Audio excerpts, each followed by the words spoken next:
one, and thank you for joining us at this earlier time because it's very late where Dr. Keszler is in New York. He's in his jammies, ready to go to sleep, but he's staying up to tell us what to do in this horrible condition, PIE. So I can't resist this. I have to do this. This is Martin having a great time in Bali doing a love heart, but you all know him very well as one of the editors with, is it Suresh Gautam of the Gautam, sorry, he keeps Gautam going Suresh? back and forth about what. How to call him? Yeah. Right, Can't quite okay. decide which is his surname and which is his first name. So the sixth edition, it was Gautam Suresh. Now it's Suresh Gautam. It's, Oh, take your okay. pick. Take your Okay, pick. but we know you're called Martin, all right? Yeah. Yeah. So the seventh edition was out in 2022, assisted ventilation of the newborn, and hot off the press, they're working on the eighth edition, which is due out in 2027. Right. Okay. So I pinned Martin down because the way we're going with our little babies, we are providing care to smaller and smaller babies. And this is a condition that really, for all of us neonatologists is when, we have a little bit of brain explosion with this problem. And as I told Martin, most of us don't have a jet. All right. So how do we treat pulmonary interstitial emphysema without jet ventilation? Apparently, this is a really difficult question for Martin, but I'm sure he'll tell us a bit about it. So as usual in this talk, he will speak for about 35, 40 minutes, and we'll leave a few minutes at the end for question and answer.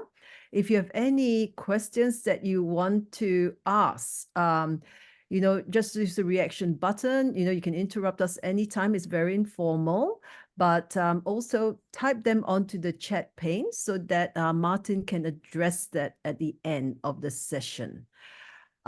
He's given us permission to record this. If there's no one doing anything weird and wonderful on this slideshow, like walking around with our clothes on or whatever, right? Then we'll post it onto our WhatsApp group and on our email list after this, and you're free to share it with your friends. Okay, so without further ado, I will hand over the reins to Dr. Keszler. Thank you, Martin. The show's yours. Let me see. I got the right slides here. Are we good? Can you see? Okay, you're good to go. I don't know why this is here. All right, so I got ahead somehow. Okay, so thank you, Julie, for the invitation at this lovely hour. I'm an old man, so I go to bed early, but I'll stay up for you all. Thanks for moving it up an hour. All right, so here we are. And this is a problem, and it's difficult for me to talk about treating PIE without the jet. Now, the topic I was given was with and without. So I'm going to talk about with because I've been using the jet to treat PIE since my fellowship days in early 1980s. But anyway, just to summarize what tools we have in terms of high frequency ventilation. So of course we have the oscillators, which is what the entire world has in the US and Canada and a few other select countries and units. There is jet ventilation, which is what is the primary tool for treating this wicked disease. And then there's such a thing as flow interrupters, also known as high frequency percussive ventilation, which is not widely used. It's mostly a transport ventilator, and a few folks use them. But there's more than one kind of high frequency ventilation is the point. What all high frequency ventilation devices have in common is the rapid rate and the fact that the tidal volumes progressively attenuate as you go further down the tracheobronchial tree. Because there's no time for flow and pressure to equilibrate. And most of the gas exchange with oscillatory ventilation certainly occurs by dramatically enhanced diffusion, moving the zone of diffusion from the respiratory bronchiole all the way up to the large airways. So we have jets. Let me see, I need to okay this so you don't have things on the screen. So pulmonary interstitial emphysema is a problem that we've seen forever. It used to be actually very common in the pre-surfactant days. Most of you weren't born yet in those days. It was a problem that clearly is resurfacing now that we're treating more immature babies. And the incidence of PIE is definitely inversely proportional to gestational age, in part, I think, because of the fact that the interstitium hasn't thinned out yet in these very immature babies. So there is more interstitium to trap air. And of course, they tend to have poor lung compliance. The risk factors we know are high peak inflation pressure and longer inspiratory times.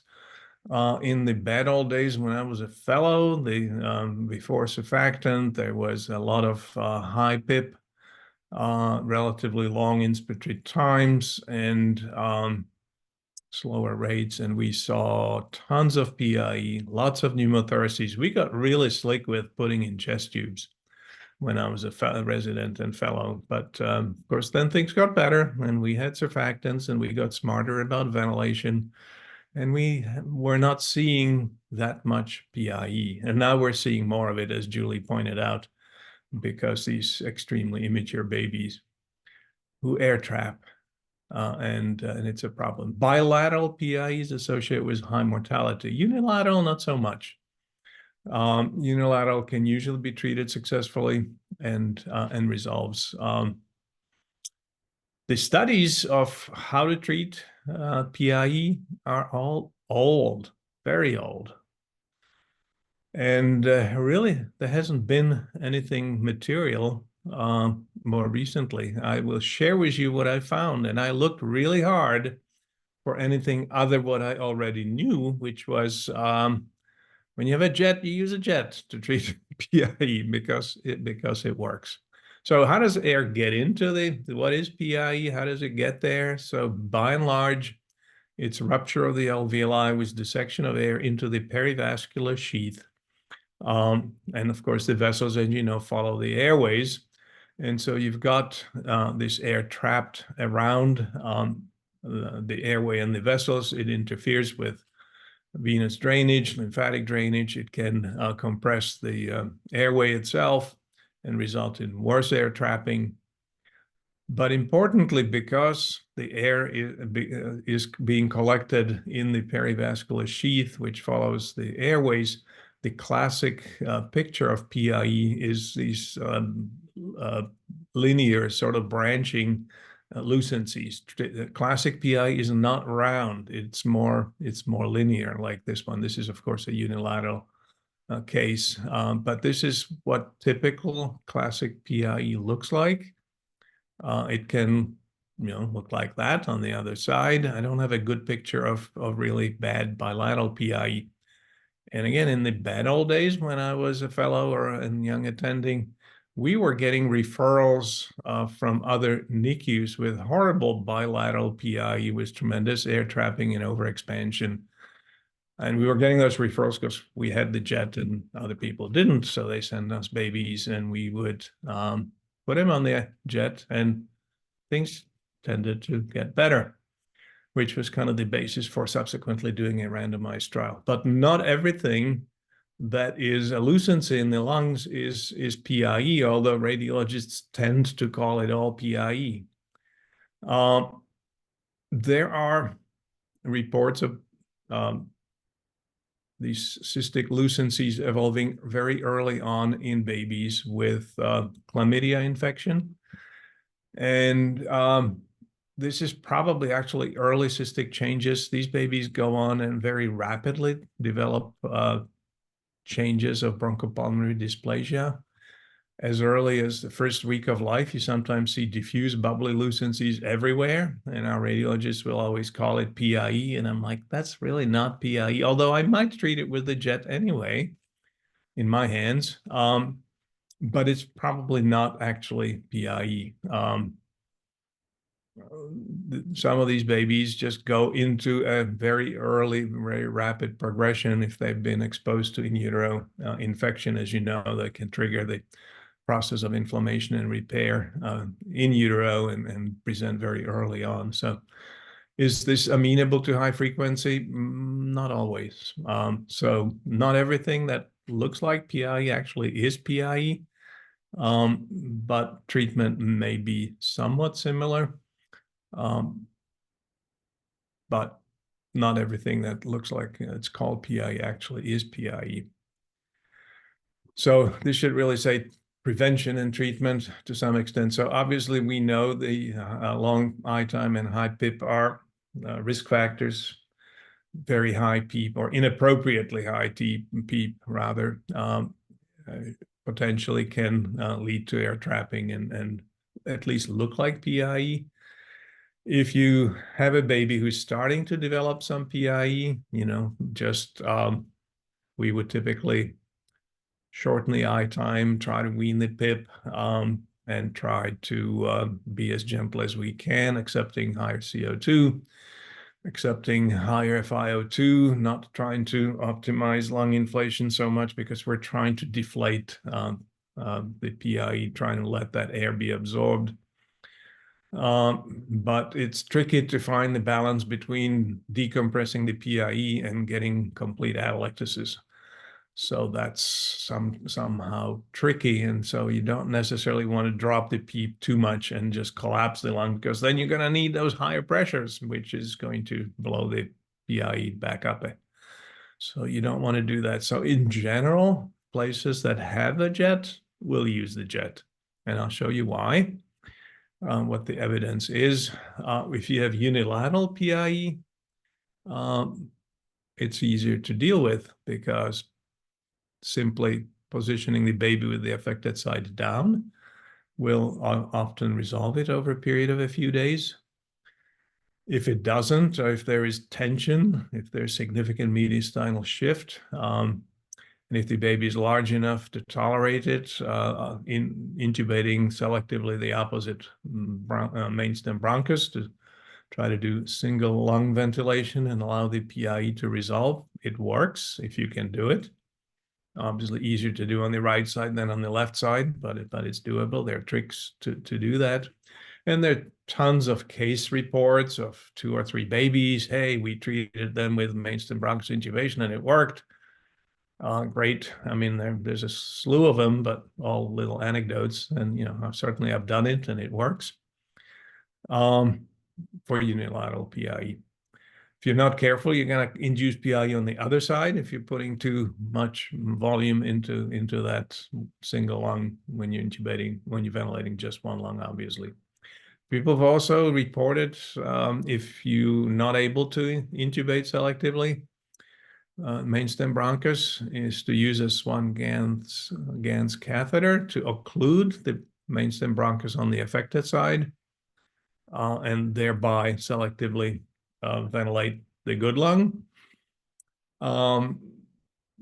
perhaps in combination with positional therapy. You need to be kind of careful with that, right? Because you could certainly induce mucosal damage. The reason we don't use cuffed endotracheal tubes is the pressure from the cuff causing mucosal damage and subsequent subglottic stenosis. So the same thing can happen in the mainstem bronchus. So this is not, there's only a few case reports, and this is not something I've done or that you would want to do very frequently, but desperate situations call for desperate measures. And if everything else is failing, that's something people have done, have reported.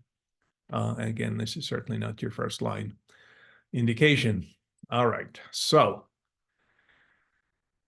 the jet, I'm sorry that you don't have it. If you can get your hands on it, it would be great. The jet is a gizmo that in various forms I've used for 45 years.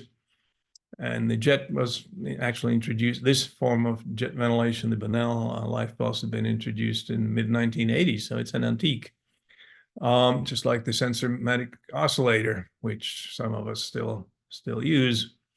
And it has this little pinch valve. There's a pressure head of gas, and it opens the pinch valve just very briefly and allows a pulse of gas to come down into the airway via this jet injector port. There's a distal, there's a pressure monitoring lumen, which senses the pressure near the in the endotracheal tube and feeds it back. This device was made to mimic pressure controlled ventilation, because in the 1980s, that's all we did in neonates. So it's got the servo feedback that makes the volume of gas being injected here vary to maintain a set PIP, which is probably, in retrospect, a bad idea. Try to convince Bert to abandon that. There's a new version, but it functionally is exactly the same. But the way the jet functions is basically squirting that stream of gas, pulses of gas down the center of the airway, displacing the gas, the exhaled gas sitting in the dead space here, so some of its effect is because of bypassing of the dead space of the upper airways. But some of it is simply by streaming of that gas through the center of the airways with minimal, if any, lateral pressure on the tracheal wall. You can actually cut a hole here and not lose any significant amount of gas. It's critical to keep the head straight when you're using the jet, because if the endotracheal tube is kinking the trachea, as in this picture, you will obviously break up this stream of gas, and it's not going to work so well. But one of the cool things with the jet, because that jet stream can really be directed in random directions that you choose, you can do what I call virtual mainstem bronchus intubation with it. You can, so this is a case, one of several that I've used this trick on. There's tension PIE. You can see the film is a little bit rotated, but there's definitely some tension here with the contralateral lung being squished and poorly aerated, mediastinal shift. You turn the head to the opposite side, you advance the endotracheal tube close to the mainstem bronchus, but not right into it, because, at least in our little tiny babies, there are no tubes small enough to actually intubate the mainstem bronchus.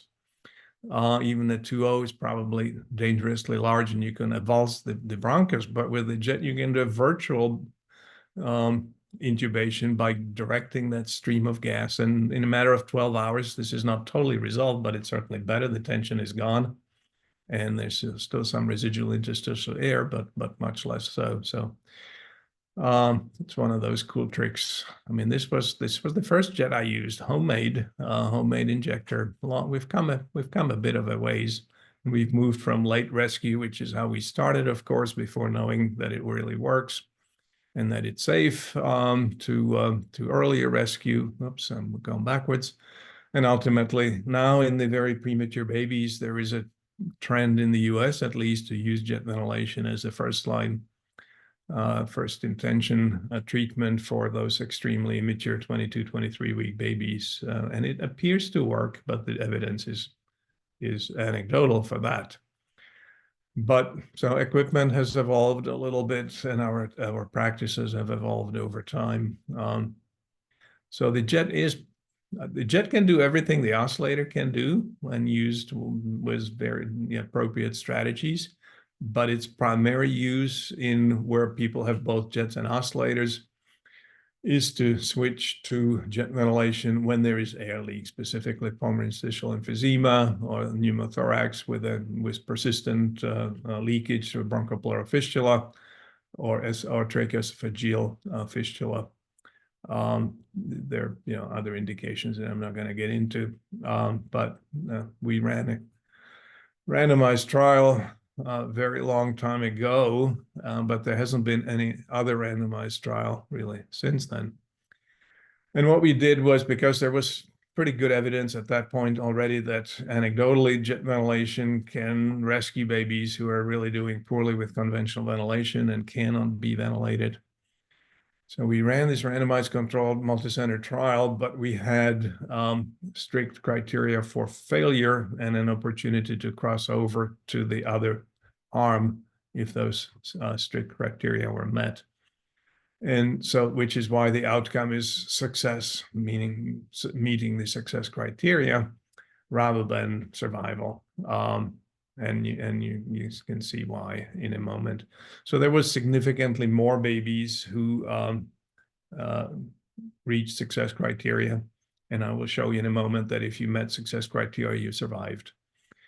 Then with conventional ventilation. So overall, in the subgroups, obviously, you lose statistical power. So not all of the differences were significant, but it seemed to hold reasonably well across the gestation of the size strata. This was very long ago, before surfactant. So we saw a lot of PIE. In fact, I started a randomized trial as a fellow in our single, now in 60-bed NICU. And then we changed the way we ventilated, and PIE sort of dropped off. So what happened if you were assigned to conventional ventilation, randomized to conventional ventilation, and met the failure criteria? Well, almost half the time, there was a very good response.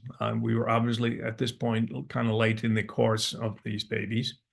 The failure criteria were pretty rigid. Nearly half of them eventually succeeded and were able to wean, and almost all of them survived. A significant portion had at least transient improvement, but maybe it was too late at that point, and only a small percentage continued to do poorly after crossing over. If you randomize to jet ventilation, and the smaller number that failed jet ventilation were crossed over to conventional ventilation, almost all of them continued to fail. And if you failed, you died almost all the time. If you met the success criteria, you survived almost all of the time. So it kind of validated the failure criteria as being appropriate. And of course, we were, criticized for this crossover. This was not pure. This is not, conclusive, because there was all this, crossover. But hey, these are live babies, and death as an endpoint is a difficult endpoint to do in clinical trials. And these are just some values of peak inflation pressure. The conventional arm, started around 30 and went up, if anything, a little bit. With the jet, he was able to drop. CO2, very nice response. The jet can ventilate a rock, and oxygenation index and other things, basically. So were all improved. So this is pretty much the basis on which anybody who has access to a jet and has a patient with PIE will switch to jet ventilation, because it does work. Why does it work? So the unique thing about the jet is that it uses an extremely short inspiratory time. It just shoots a little bullet of gas down the airway. And, there's certain impedance. You probably need to reach a certain pressure before you really start blowing gas through a hole. And with conventional ventilation, obviously, the inspiratory time, the period of time that the pressure is above the whatever critical threshold there is going to be a lot longer than with the jet, with these very tiny, short inspiratory times. But with the low PEEP approach that we initially used, you ran into a problem with atelectasis. So you were trading one problem for another, and if you overdid the low descending pressure approach, you ended up with diffuse atelectasis. Maybe the PIE resolved, but now you've got a lung that's needing to be opened up, and obviously has worse compliance. And so you might be making the same, blowing the PIE back up, and that's not what you want. So it turns out that it's actually okay to use a higher PEEP, because the inspiratory time remains so short that even though you are using a more appropriate descending pressure and therefore have better inflation of the alveoli, you still aren't losing a lot of gas into the PIE, and eventually over time it resolves, it reabsorbs if you stop pumping additional gas into it, and that's why it actually works. It's a unique gas flow pattern that's different from oscillatory ventilation. So this is another story. I'm not going to get into that. So we also have information about use in other forms of air leak. So, for example, This was a small, just observational study. Babies who had large bronchopleural fistulas with a lot of air leakage through those tubes switched to jet. There was an improvement. It didn't totally go away. Sometimes it does dramatically drop. Sometimes it drops modestly, depends on a variety of factors. And then we had this baby with tracheoesophageal fistula, who had a very large, it was a small preemie, a very long time ago. For 1992, that was kind of borderline viability. And this baby had a very large fistula. They blew up immediately. We got the surgeon to do a decompression gastrostomy. But now half each tidal volume delivered by conventional ventilation was going out the gastrostomy tube because of the size of the fistula. So we were having a hard time ventilating this child. Oxygenation was miserable.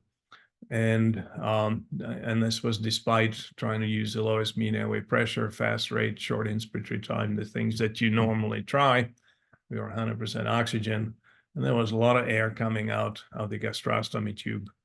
So I quickly measured the airflow before we switched to the jet. And then we switched to the jet, and you can see the gas exchange improves pretty dramatically.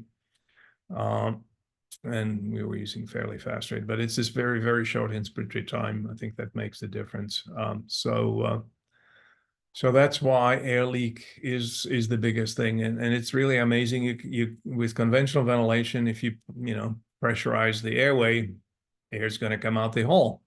With the jet, where the gas is streaming down of the airway, you don't get that big leakage. And we've done this in the lab. You can cut it 1 centimeter square into the trachea of an experimental animal and jet right past it, and very little gas comes out the hole. So it's got unique gas flow characteristics, which is why it works. But I know you don't have it, so I'm just trying to whet your appetite. So maybe you'll be motivated to get some. The jet's kind of historically had a better reputation in terms of oxygenation, but that was strictly a function of the inadequate distending pressure that people tended to use. The inspiratory time is so short that the mean airway pressure is really driven by the PEEP. And if you're PEEPophobic, like so many people are, PEEPophobia is one of my things. I've been fighting PEEPophobia for several decades with limited success, but maybe some. So Gabby Musk in your country, in Australia, did this work with the jet for her PhD, and she demonstrated that if you use enough appropriate higher and dynamic PEEP to optimize lung inflation, you don't have that progressive rise in FiO2 that you have if you use not enough PEEP. That shouldn't be a surprise. It turns out that the tools we use are less relevant than the strategy that we use.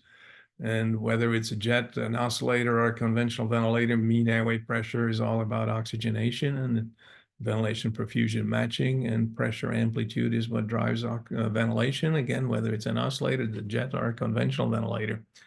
So people make a lot of fuss about this. This is great. This is what works. It's not what you use. It's how well you use it or how poorly. So the jet can be used with a more optimal distending pressure and have good oxygenation. So, which is why I say the jet can do pretty much everything the oscillator can do, and some things you can do better.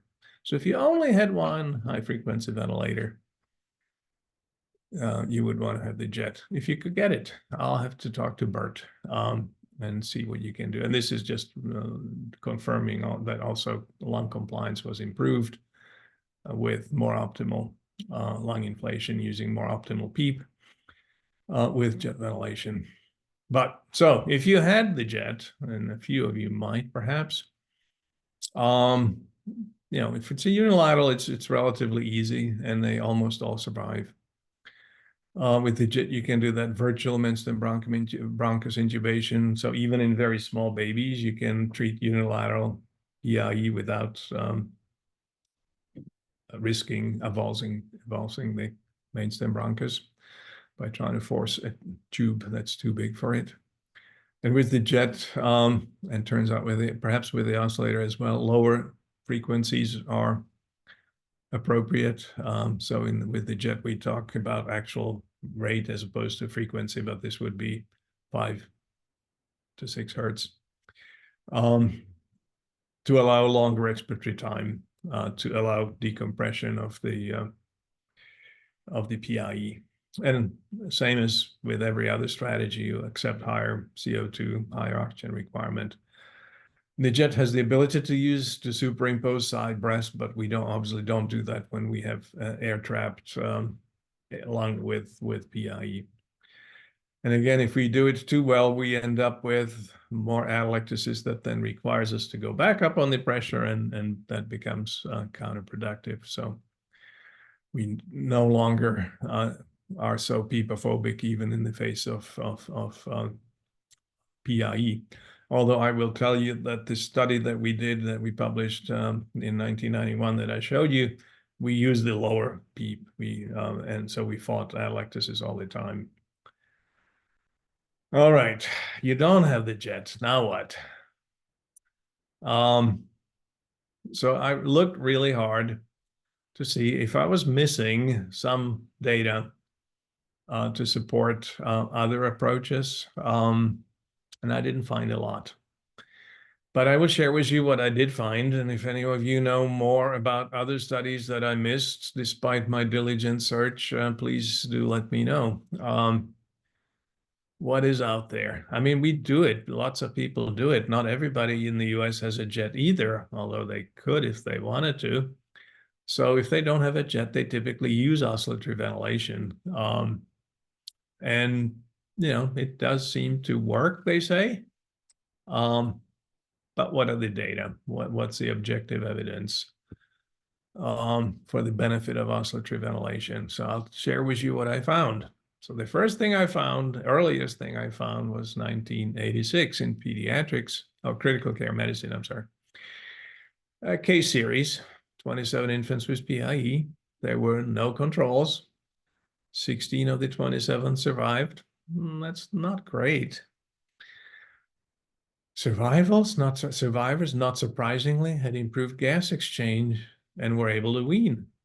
Non-survivors, you guessed it, they continued to deteriorate and died. For some reason, the authors concluded that HFJV is effective, and they hypothesized or speculated that it's due to the lower distal pressure swings, and that may be true. But I mean, I don't know about you, but I'm not that impressed with the data. I mean, we know that PIE gets better spontaneously in some babies if we, tweak the ventilator settings, even on conventional ventilation. There were no controls. I don't know. These kids were apparently fairly sick, but I mean, this is not entirely convincing, right? It's an observation. But, back in the day in 1986, that was publishable.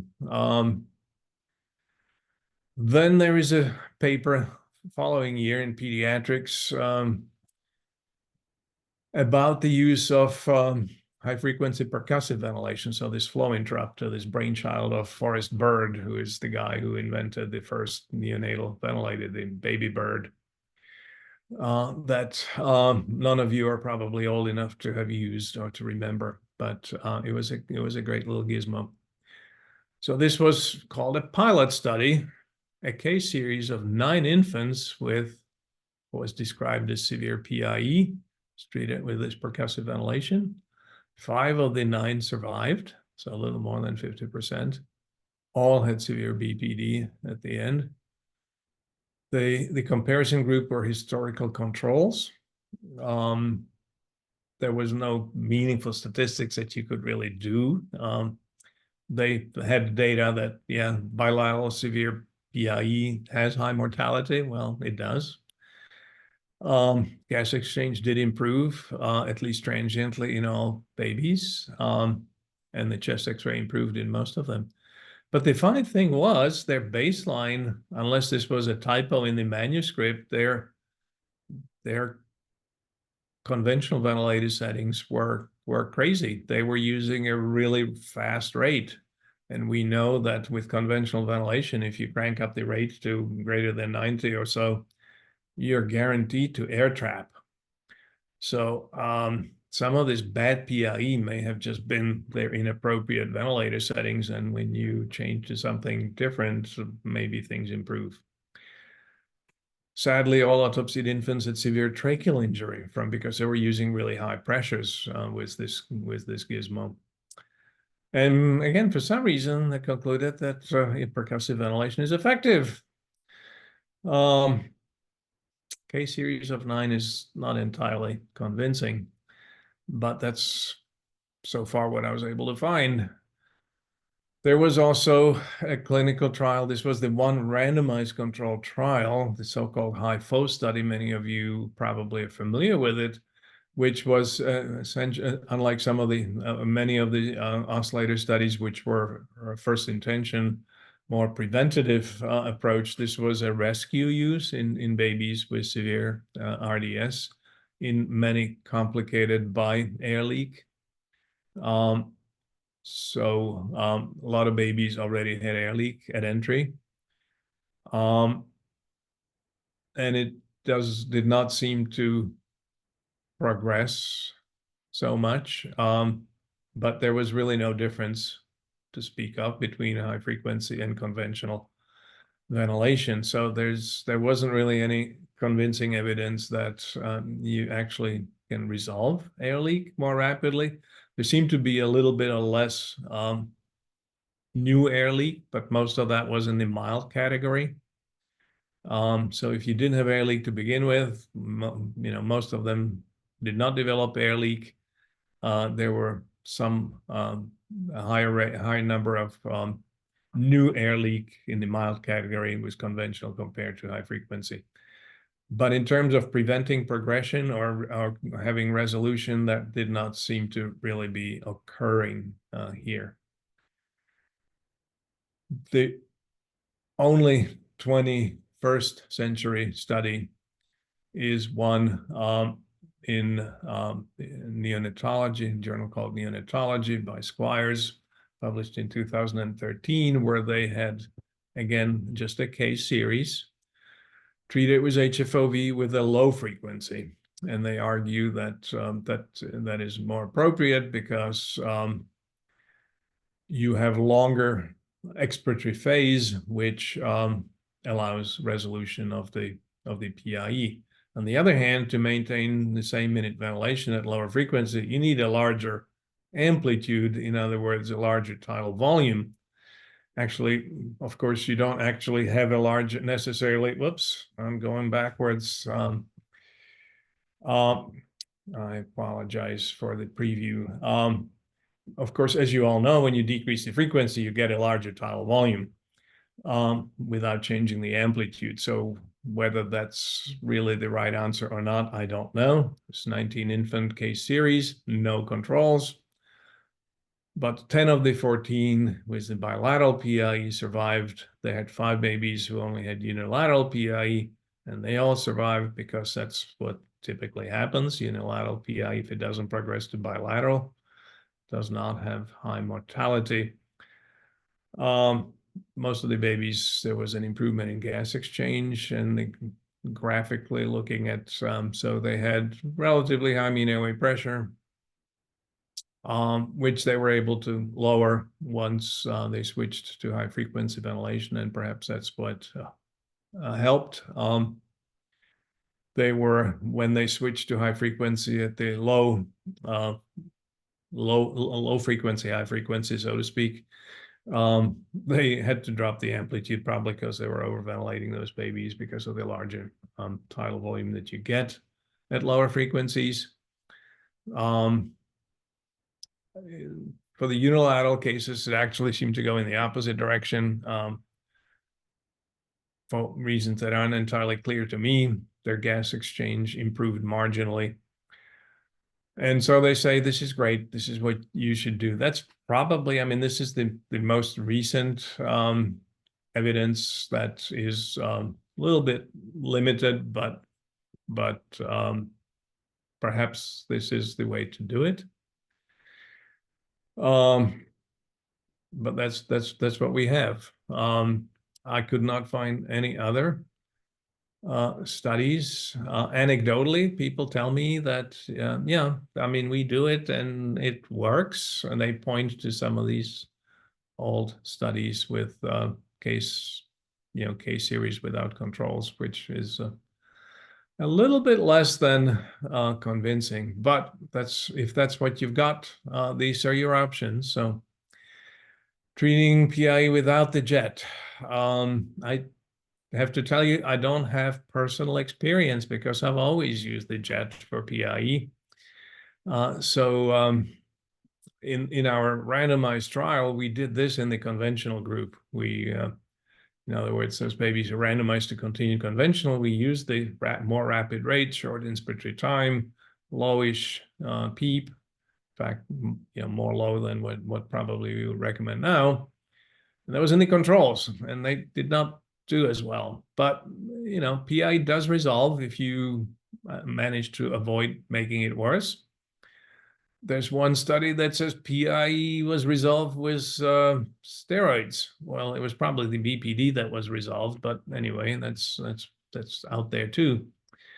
And you become less ambitious about the gas exchange and optimizing lung inflation, but you got to be careful again about not letting the lung collapse. I can't emphasize that too much because people tend to do that, and now you've got a lung that's stiff, and you need to crank up the pressure, and things blow up again. So it's a fine balancing act, but that's basically all we've got. And tincture of time and the fact that newborns are incredibly resilient. And if we don't make them worse, they will typically get better. And we sometimes take too much credit, but that's okay. We also take too much blame. So if it's a unilateral situation, you're in good shape because those babies almost always get better. You have several options. And again, this positional therapy was described back in the 70s and 80s, and it does work. You're simply using gravity to help you. So you position the baby with the affected side down, the mediastinum, the weight of the mediastinum helps decompress or correct the overexpansion, the tension, and you obviously will have some transient deterioration in gas exchange, especially if you had tension PIE, where the good lung, quote unquote, good lung has become atelectatic. You will transiently, have some problems, but you will be able to improve ventilation perfusion matching by positioning the baby with the affected side down, and over time things tend to get better. So that's probably your first choice if you have unilateral PIE. And some people have argued, well, you can do this even with bilateral PIE. You sort of fix one lung at a time. I haven't tried that, but perhaps that's an option. So if that doesn't work, and maybe you just need more patience than most of us neonatologists have, because as we all know, self-reflection is important. We're a bunch of adrenaline junkies that like instant gratification, right? So patience is a virtue I'm still trying to acquire. But if you give it enough time, usually this actually works. If it doesn't, if the tension is too severe, the baby does not tolerate the positioning, you have the option of selective mainstem bronchus intubation. Obviously, that's hard to do in a 22-weeker because even a 2-millimeter tube is probably too large to intubate the mainstem bronchus, which is where the virtual intubation is a really cool trick. So you selectively intubate the good lung, and hopefully you allow decompression of the tension PIE on the other side. And often you will fairly rapidly get resorption of the air and resolution of the PIE. It has been suggested, based on a literature review of all these different reports, small case series, usually 1 to 5 cases, that you should probably leave, if the baby's tolerating it, leave the mainstem bronchus intubated for about 48 hours. to avoid recurrence of PIE if you're too impatient and pull the tube back into the trachea. As soon as the PIE resolves, it'll probably recur.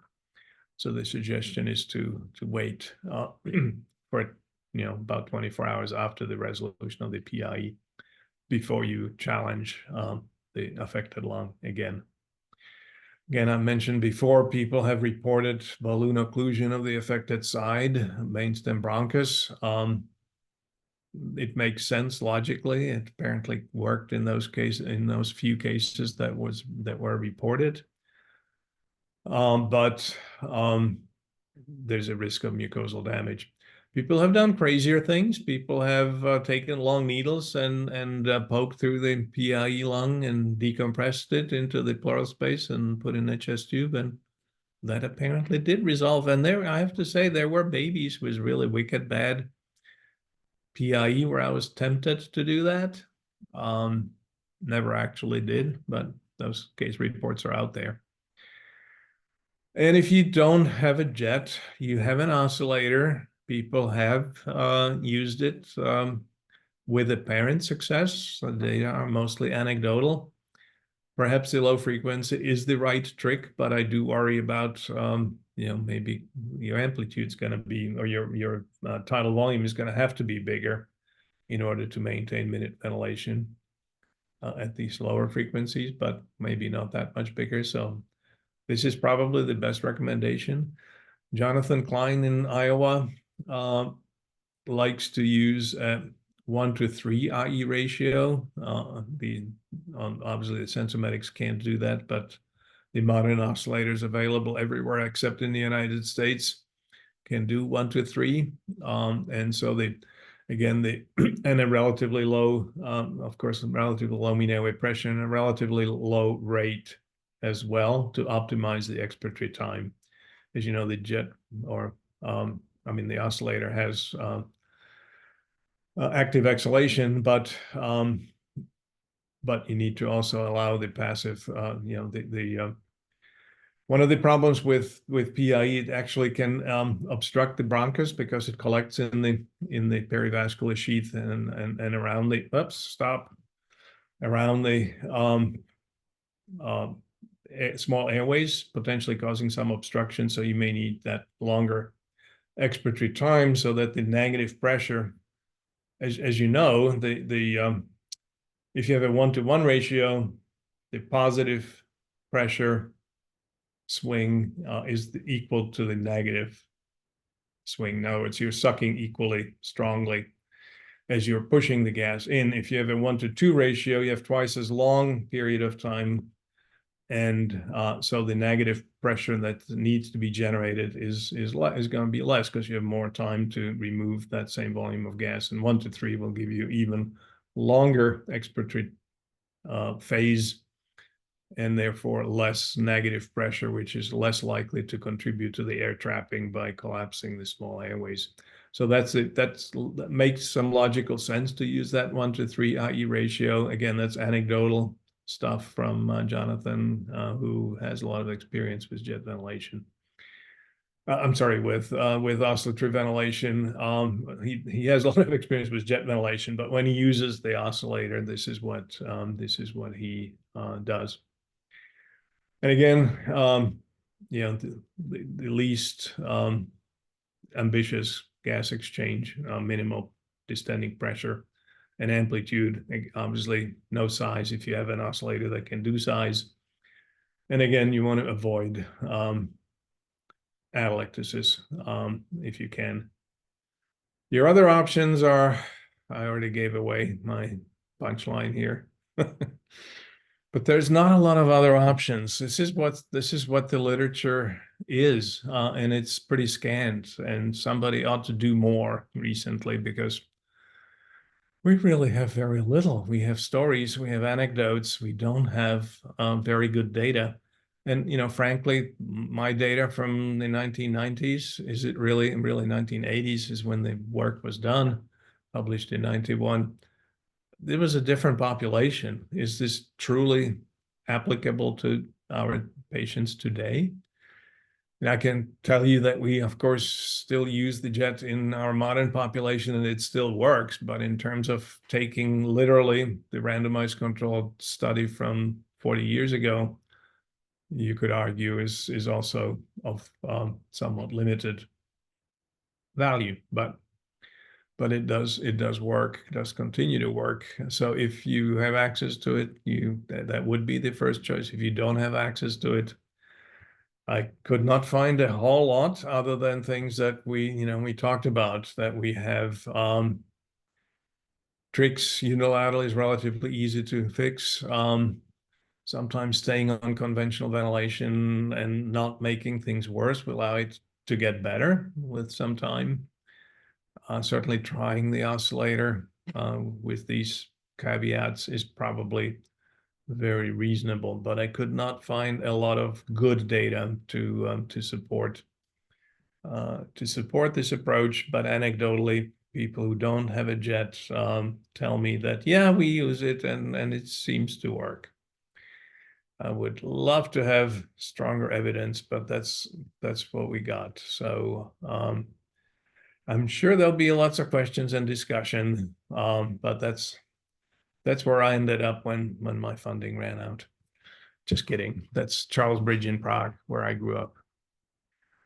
So thank you, and I'm happy to do questions. Did I stay? Oh, I No, talked to you. all perfect. We have about 10 minutes of questions. And there's been a lot of activity on the chat about who actually does have a jet ventilator, Martin. And it sounds like it's David Tingey from Children's in Melbourne and the KEM, the King Edward Group in Perth. And that's about it. And Westmead is asking whether you have shares in the bundle. I do not. You do not. There you go. I have saved Bert Bonnell's butt on a couple of occasions. Once literally and once figuratively.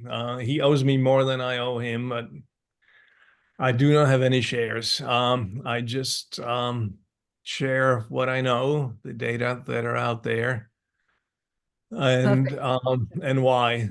And hopefully I adequately explain why it actually does work. And no, I do not have any shares. Oh, and Becky Thomas is saying in Perth Children's Hospital. So my question, I guess, before we open up the floor is, since we're providing care to tinier and tinier babies who seem to have, like, start off life with PIE, right? Should we all have a jet as a first line ventilation? So yeah, I don't think we know, right? But in the evidence for what the best ventilation approach to these extremely immature 22, 23 weekers is not strong. There are no comparative studies. There was this nice review paper that presented data from 3 different places that use different strategies and all have excellent results. One uses conventional volume targeted ventilation, one uses the oscillator, and one uses the jet. That's Sweden, Japan, and Iowa in the United States. There has been a lot of interest in adopting the jet as a first-line treatment for these extremely immature babies, but I argue that it's not what you do or what you use, but how well you do it, how well you use the tools at your disposal. And that's probably still true for really everything we do, including treating PIE. So if you're really careful and slick with your oscillator approach, you can probably treat PIE successfully. There are lots of situations where people are using an excellent tool the wrong way in the wrong population and having bad outcomes. So paying attention to who the patient in front of you is and paying attention to what the baby's trying to tell us, because babies do tell us if we know how to listen. So I don't think everybody has to have a jet, but if you see a lot of PIE and if you can get a jet, I would still suggest that is the best evidence supported and physiologically plausible tool that would help resolve PIE. But again, if what you have is an oscillator, you probably can use it with those caveats and with with great care to find the fine balance between low enough pressure to allow the air leak to resolve, but not so low that you develop diffuse atelectasis and then you start over, and that's not where you want to be. Okay, so we've got two people who have raised their hands, and they're probably the only ones in Australia with experience in the jet. So I'll go on to David and then Andy next. Yeah. Well, firstly, I'll say the RCH has got many consultants, so I'm not going to say that I'm the only one with experience in the jet. You represent everyone. Yeah.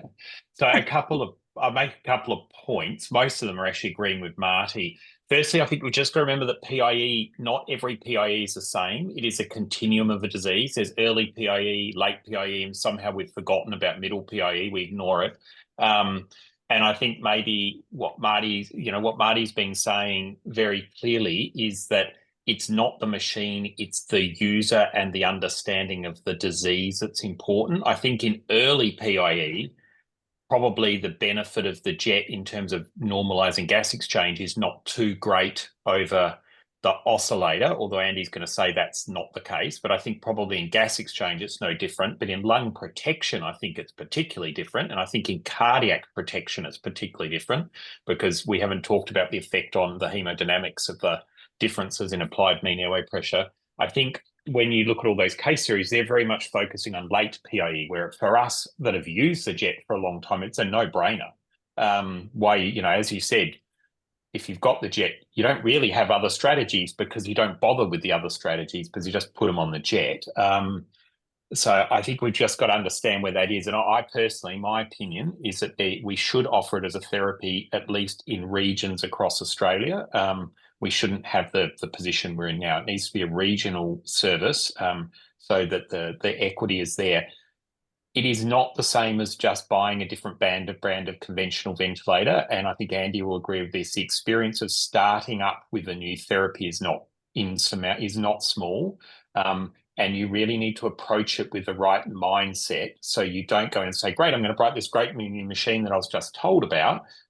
It's actually a whole program of care. You need a long time to set a program up properly. I would just put that as a caveat. Very supportive we do it, but don't go and rush into it. Great, thanks. Maybe we'll move on to Martin, your comments, and then move on to Andy for his comments. And I totally agree with David. It's a severe PIE. That's really a problematic thing. You can reverse the early PIE with adjustments to your conventional approach or with the oscillator. And yes, it takes you got to do it right. So you don't just bring in a new machine. That point is really important. Thank you, Andy. Yeah, thanks, Marty. Very interesting area. We are wedded to the jet. I cannot imagine running a unit without a jet ventilator. And probably 50% of our ventilator time is on jets. That's not babies. We generally start on conventional, but the indication for the jet is really those babies that have got dishomogeneous lung disease, or those babies who are going through that phase after about 48 hours when the oxygen increases. And you want to be lung protective. And as David said, there are many other ways of doing it, but I think the jet is really lung protective. I'm not surprised there's no evidence out there. We could not do a trial now because we wouldn't know what to do with the control group. So it's just not there. And I think the other thing that keeps coming out, and David said it, I'll say it again, it's how you use the tool that is really most important. And it is a big learning curve to get the jet to work. We tried in Perth. Jane Pillow introduced it back around 2000 and it failed. We didn't do it. We went back. We got Bert over. We spent a lot of time, a lot of training on all our staff, medical and nursing. And now we've got to the stage where we just would not use anything else. Evidence, difficult to find. I always, and I keep saying this, for me, physiology tops any trial. And I think there is quite good physiological evidence that the jet is lung protective and is a safer way to ventilate, particularly if you get your lung volumes right. And we're increasing using lung ultrasound to get the lung volume right. other thing is, which is interesting as far as evidence is concerned, if you look across ANZ data, Perth has the lowest incidence of BPD, and certainly the lowest incidence of severe BPD that goes home on oxygen or is still ventilated at term. It's not just the jet, there are many other things, and it's not a trial, but I think the jet is at least playing a part in that. The other quick comment I make is, yes, I did use the bird. And yes, I have in the past, many, many years ago, scarified lungs with severe PI and with some effect. So those are still there. But I guess, as David was saying, the jet is really preventative rather than anything else. And it stops you developing that severe BPD once your lungs are starting to become dishomogeneous. You can't buy one, you'd need several, and you need a whole training program to introduce it. And I think this is where some of the trials go amiss, is that people buy them and think, oh, we'll start it in the trial, and you've really got to spend some time learning how to use it. And by the time you've done that, you can't do a trial. Right. And just to be sure, you don't have stock in Benelli either, right? No. No. But I couldn't agree with you more. Any other comments from anyone else? Leah Hickey saying that, you know, she emphasizes that there is definitely consideration needs to be given to the workforce, nursing, medical tech. Totally agree. Maybe you guys can set up some workshops. And Rachel saying, can you not do a cluster randomized trial? 80% of the units don't have a jet and don't know how to use it. Rachel, that's the problem. Would love to buy a few. Yeah. There is a question on what from Thailand about how to use HFOV if you don't have a jet, like with VG, without VG, you know, if you're in deep trouble with PIE. Any thoughts on that? Yeah, so I would, you know, if you have the oscillator with VG, I would always use VG. There's no downsides to using VG. The other caveats would be, you know, minimizing the pressure, obviously aiming at relatively, you know, some degree of permissive hypercapnia and all of that we talked about, and maybe the lower frequency is the right answer. But other than that, yeah, sure, I would absolutely use VG.